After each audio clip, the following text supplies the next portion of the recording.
ফলে আমার দম আটকে মরার দশা হয়।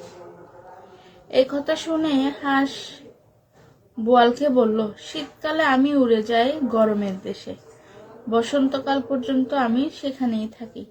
তাহলে শীতকালে হাঁস উড়ে যায়, বসন্তকাল পর্যন্ত থাকে।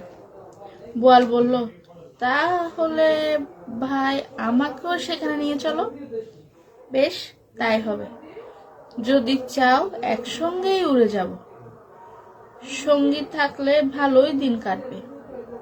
হাসে বোয়াল মাছকে বলতেছে, তোমরা মন দিয়ে শুনবা, কিন্তু আমি কিন্তু প্রশ্ন করব, আর তোমরা এতই ভালো, দেখো, লাইভ কমেন্ট করো।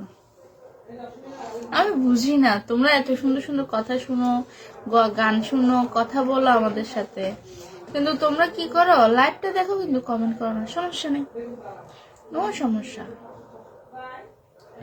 তাদের কথাবার্তা কানে গেল চিংড়ি মাছের। আচ্ছা, হাঁস আর বোয়াল মাছের কথা শুনতে পেল কে? চিংড়ি মাছ।